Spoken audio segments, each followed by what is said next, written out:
साथियों नमस्कार। जो आज जीटी रोड लाइव में आपका स्वागत है। मैं हूं अभिषेक सिंह। 9 जून बिरसा मुंडा का शहादत दिवस। बिरसा मुंडा आदिवासियों के वो महानायक हैं, बल्कि देश के वो महानायक हैं जिन्होंने महज 25 वर्ष से भी कम के आयु में अपने जीवन को न्यौछावर कर दिया था। किसके लिए? तो इसी जल जंगल और जमीन की रखवाली के लिए। साफ साफ कहना था कि जल जंगल जमीन हमारा है और इस पे किसी बाहरी या फिर किसी अन्य का हस्तक्षेप जो है वो हम बर्दाश्त नहीं करेंगे। इसको लेकर के कई एक तरह से आप देखिए तो विद्रोह हुए हैं और बिरसा मुंडा वो हैं जिन्होंने इसकी पटकथा लिखी थी, जिन्होंने कभी भी अपने जीवन में न स्वाधीनता को छोड़ा था, न पराधीनता को स्वीकार किया था। उन्हीं बिरसा मुंडा के आज शहादत दिवस पे पूरे जीटी रोड की लाइव की जो टीम है वो उन्हें नमन करती है। लेकिन साथियों, वर्तमान परिप्रेक्ष्य में आप देखिएगा तो ये आदिवासी समाज साफ साफ दो भागों में विभाजित होता हुआ नजर आता है और इसके पीछे की पटकथा चाहे जो भी हो, लेकिन ऐसा लगता है कि एक धड़ जो सरना आदिवासी और एक जो ईसाई आदिवासी है, एक दूसरे के बिल्कुल सम्मुख खड़े हैं और एक दूसरे के विरोध में ही नजर आते हैं। तभी आप देखिए कभी सरना सनातन की बात होती है तो वहीं कभी ईसाई और डिलिस्टिंग की भी जो बात है वो होती रहती है। अब तो आरोप प्रत्यारोप इस हद तक बढ़ गया है कि कोई किसी को दिक्कू वाला दूल्हा कहता है तो कोई किसी को जमीन की दलाली में घसीटता है। इन्हीं मुद्दों को लेकर के ज्योत्सना केरकेट्टा भी जो है वो गई थी बिरसा मुंडा के शहादत दिवस पर उन्हें श्रद्धांजलि अर्पित करने में। अजय तिर्की भी थे। हम चाहेंगे कि एक बार आप पहले सुनिए कि उन लोगों ने मीडिया से रूबरू होते हुए क्या कुछ कहा, फिर हम आगे की बातचीत को जारी रखेंगे। बिरसा मुंडा जो आगाज किया था उन्होंने भारत आज़ाद के लिए, और उनको याद करते हुए आज सबों को आना चाहिए। ऐसा नहीं कि सिर्फ बिरसा मुंडा आदिवासी थे तो आदिवासियों को आना चाहिए। आप लोग भी आए हैं उनको श्रद्धांजलि देने और सबों को आना चाहिए, क्योंकि बिरसा मुंडा ऐसे व्यक्ति थे जिन्होंने कभी कोई किसी से संधि नहीं किया था। छोटानागपुर क्षेत्र में जब बाहरी मुगलों या फिर अंग्रेजों का जब शासन स्टार्ट हुआ भारत देश में, यहाँ के राजाओं लोग संधि हो गए थे, पर बिरसा मुंडा ही अकेले ट्राइबल ऐसे नेता थे, नेता नहीं बोलेंगे, भगवान बिरसा मुंडा थे, जो ना मुगल से संधि किया ना अंग्रेज से संधि किया, और उनके पास हथियार भी नहीं था। वही तीर धनुष लेकर उन्होंने वार किया था और सबसे ज़्यादा यहाँ के जो थे बाहरियों उनको भगाने का काम किया था। आज देखिए ना, सबसे ज़्यादा अगर आदिवासी उग्र आपको दिखेगा ना तो झारखंड में दिखेगा, क्योंकि यहाँ जो आगाज होता है ना वो पूरा भारत में घुसता है, पूरा दिल्ली तक इसका आवाज़ जाता है टन टनाटन कि झारखंड से उलगुलान हो गया है। तो यहाँ की आदिवासियों में उतना गर्म ब्लड है ना जो बिरसा मुंडा का हुआ करता था।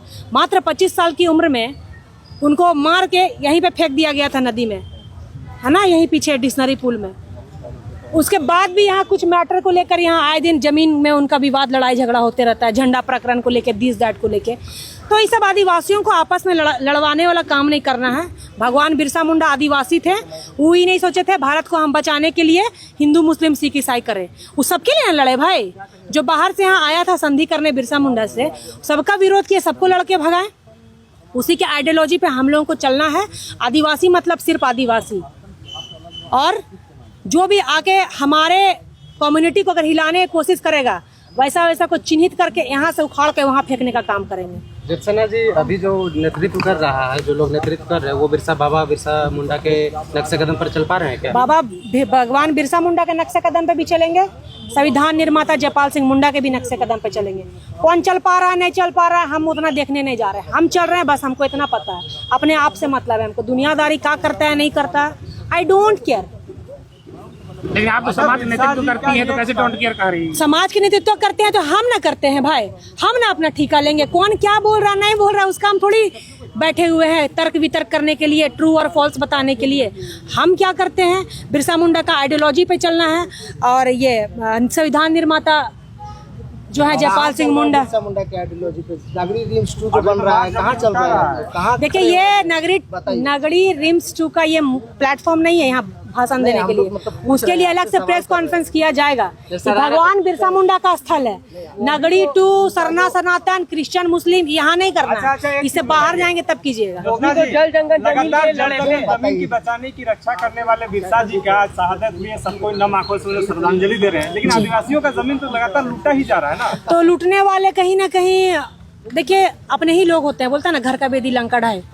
तो कहीं ना कहीं बहुत सारे इसमें खुल के बातें आ रही है कि पहले जब सब इसमें विवाद कर रहा था, लेकिन अब सब क्या हो गया, एक हो गया। अभी आए दिन प्लेटफॉर्म में देखिए मीडिया, सोशल मीडिया में कोई बोल रहा है कि हिंदू समाज के लोग उसमें कोई है बाउंड्री करवा रहे हैं। अब देख लीजिए वायरल है। फिर कोई बोल रहा है हम बोलना नहीं चाहिए यहाँ आज इस बात को। आप सवाल कर रहे हैं, बार बार एक एक वार कर रहे हैं, क्योंकि कंट्रोवर्सी फंसाना तो आदत है मेरे मीडिया बंधुओं को, लेकिन फिर भी जवाब दे रहे हैं। कहीं ना कहीं इसमें हमारे ही कुछ आदिवासी समाज के लोग हैं जो जमीन से रिलेटेड काम पे ज़्यादा इन्वॉल्व है, तो उनको ऐसा नहीं करना चाहिए। उनके अंदर कम से कम आदिवासियत होनी चाहिए। फिर आप दूसरा का जमीन पर जाकर दलाली कीजिए, समाज को छोड़ दीजिए, आदिवासी समाज को। और आदिवासी समाज में अगर कमी बेसी भी है ना, तो उस कमी बेसी को हम सुधारने का प्रयास करेंगे। ये नहीं कि वहाँ से निकल के कोई दूसरे समाज में जाके शादी ब्याह करके उसका समाज का उत्थान करेंगे और यहाँ ज्ञान देंगे आदिवासी का। समझ जाइए हम कहाँ बोल रहे हैं। लोग सभी तो आ रहा आजकल। सपना कैसे पूरा होगा बिरसा जी का? सपना पूरा होगा, एक बार दिमाग सर फिरेगा ना खूंटी का जनता का और रांची का जनता का, तो अपने सबका हालत खराब हो जाएगा। इसलिए अभी थोड़ा गरम खून को और गरम करने की आवश्यकता है। ऐसा ही जरूरी है, एकदम जरूरी है कि आदिवासी को जरूरी है। आया भी था कि आप लोग बहुत लोगों का जो है कि अच्छा अच्छा प्रचार भी कर रहे हैं लगातार। किसका? फेसबुक पर लगातार लिखा जा रहा है कि कुछ लोग दिलों में कुबत नहीं है तो फेसबुक के में खाली बकरबाजी कर सकता है। अगर है कुबत तो प्रेस कॉन्फ्रेंस करके बकवास कीजिए ना। लगातार उन लोग को आगे बढ़ा रही है आप लोग। किसको बढ़ा रहे हैं? किसको? नाम बताइए ना। पर्टिकुलर समाज को। कौन पर्टिकुलर समाज को? है ना, लगातार फेसबुक पे जारी हो रहा है कि कुछ लोग हम लोगों का जो है कि खूब बड़ाई कर रहे हैं। किसका बड़ाई कर रहे हैं? के पोर्ट से कल जारी हुआ था।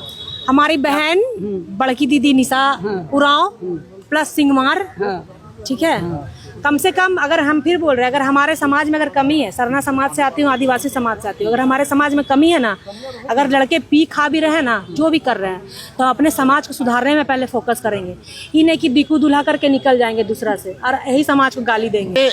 हम लोग भगवान बिरसा का मुंडा का नाम से पहले भगवान क्यों लगाते, इसको जानने की आवश्यकता है। चूंकि नाम हम लोग इसलिए भगवान आगे लगाते हैं, इनका जो कार्य था 24 वर्ष की आयु में जिन्होंने अपने प्राण की आहुति दी देश आज़ादी के लिए, और वो सिर्फ आदिवासी के लिए नहीं लड़े, पूरे देश की जनता के लिए लड़े, जिन्होंने अंग्रेजों से लड़ते हुए लोहा लिया। और ये हमारा जो अभी देखिए जेल चौक में जिन्होंने जेल में रह करके अपनी मृत्यु को प्राप्त किया, और मृत्यु होने के पश्चात उन्हें इसी स्थल पर ला करके उनका समाधि स्थल बनाया गया। इसीलिए आज इसको हम लोग बिरसा मुंडा का समाधि स्थल कहते हैं, चूँकि वो 24 वर्ष की आयु में अपने प्राण की आहुति दी। जिनका काम था जल जंगल जमीन को बचाना, संस्कृति सभ्यता को बचाना, कल्चर को बचाना, और अंग्रेजों के द्वारा जो हमारा देश उस समय गुलाम था, उस देश को आज़ाद कराना इसका प्रथम उद्देश्य था, और उद्देश्य को पूरा करते हुए उन्होंने प्राण की आहुति दी। इसलिए मैं कहना चाहता हूँ, इसका बिगुल जब फूकता था आंदोलन का, तो रांची झारखंड ही नहीं पूरे देश में बिगुल फूकता था, आंदोलन होता था। आदिवासी हो चाहे मूलवासी हो, सभी लोग एकजुट होकर के लाखों लाख की संख्या में, उस समय जब देश आजाद नहीं हुआ था उस समय की मैं बात करता हूँ, उस समय लाखों लाख की संख्या में निकल के अंग्रेज के खिलाफ बिगुल फूकने का काम करते थे, अंग्रेज के खिलाफ लड़ने का काम करते थे। अंग्रेज गोली चलाते थे और बिरसा जो लोग थे, बिरसा के जो समर्थन थे, वो तीर धनुष टांगा बलुआ बर्छा से लड़ने का काम करते थे। उस समय भी मैं कहना चाहता हूँ कि अंग्रेजों को घुटने पर टिका दिया था, पानी पिला दिया था, पीछे हटने तक विवश कर दिया गया था। लेकिन षड्यंत्र के कारण भगवान बिरसा मुंडा को उनके नज़दीकी षड्यंत्र के कारण उसको पकड़ा गया और जेल में डाला गया। उन्हें 25 वर्ष की आयु में हुए प्राण की आहुति दे दी। लेकिन झारखंड में तो तीर धनुष अभी भी विराजमान है, फिर भी आदिवासी संघर्ष क्यों कर रहे हैं? देखिए, संघर्ष करने का कारण ये है कि आज लोग आदिवासी बहुत सारे विभिन्न में बटे गए हैं, और उसका मुख्य कारण है राजनीतिक दल। राजनीतिक दल यहाँ देख रहे होंगे हिंदू मुसलमान के नाम से बांट रही है, सरना ईसाई के नाम से बांट रही है। जब देश हमारा गुलाम था तो हिंदू भी लड़ते थे, मुसलमान भी लड़ते थे, सिख भी लड़ते थे, ईसाई भी लड़ते थे और आदिवासी भी लड़ते थे। सब लोग एकजुट मिलकर एक साथ लड़ते थे। लेकिन आज विभिन्न धर्मों में, जातियों में बांट दी जा रही है। इसलिए मैं कहना चाहता हूँ आज कहीं ना कहीं लोग कमजोर हुए हैं और जो पूंजीपति है वो मजबूत है। मैंने आज़ाद भारत में आदिवासी मानते हैं कि हम आज़ाद नहीं। देखिए, आज़ाद भारत में लोग जरूर रहते हैं, लेकिन बहुत सारा चीज़ में हमें आज़ादी नहीं मिला है। आज़ादी किस चीज़ से मिला हमको पूछिए तो मैं बताऊंगा। आज़ादी में कहना चाहता हूँ हमें स्वतंत्र रूप से किसी पे ऊपर भी, जैसे कहना चाहता हूँ कोई चोर है तो कोई चोर कहने का हमें अधिकार नहीं है, कोई डकैत है डकैत करने का अधिकार है, कोई अफसर घोटालेबाज करता है उसको घोटालेबाज करने का अधिकार नहीं है। मैं कहना चाहता हूँ जब इस चीज़ का अधिकार मिल जाएगा तो निश्चित रूप से देश का भ्रष्टाचार खत्म हो जाएगा और देश आगे बढ़ेगा, और चाइना से भी और अमेरिका से भी आगे बढ़ेगा। नए पीढ़ी को कैसे आप बताएंगे भगवान बिरसा मुंडा के बारे में? देखिए, भगवान बिरसा मुंडा को हमें याद करते हुए कहीं न कहीं किसी न किसी रूप में हमें उसके मार्गदर्शन पर चलना है। और जब लगे, जहाँ लगे गलत, पहले आवेदन कीजिए, निवेदन कीजिए, नहीं माने तो दे दनादन कीजिए, तब जाके देश और राज्य सुधरेगा और हमारा राज्य विकास की ओर बढ़ेगा। जय जोहार, जय झारखंड, भगवान बिरसा मुंडा अमर रहे। तो साथियों, आपने सुना ज्योत्सना किरकिट्टा ने क्या कहा, अजय तिर्की ने क्या कहा, लेकिन वर्तमान में बात वही उठ करके आती है कि ये वही आदिवासी समुदाय है जिसने कभी किसी की पराधीनता को स्वीकार नहीं किया। आपने कई एक, चाहे वो संथाल विद्रोह हो, हूल विद्रोह हो, चाहे बिरसा मुंडा का विद्रोह हो, सबके पीछे वजह यही रही कि आदिवासी जो है वही जल जंगल जमीन के मामले के मालिक हुआ करते थे और इस क्षेत्र में किसी बाहरी का हस्तक्षेप बर्दाश्त नहीं होता था। आप अंग्रेजों के शासनकाल में भी देख लीजिए तो कई इस तरह के जिक्र जो है वो सामने आते हैं, जहां प्रेसिडेंशियल स्टेट नहीं होकर के आदिवासी कंट्री घोषित किया जा चुका था।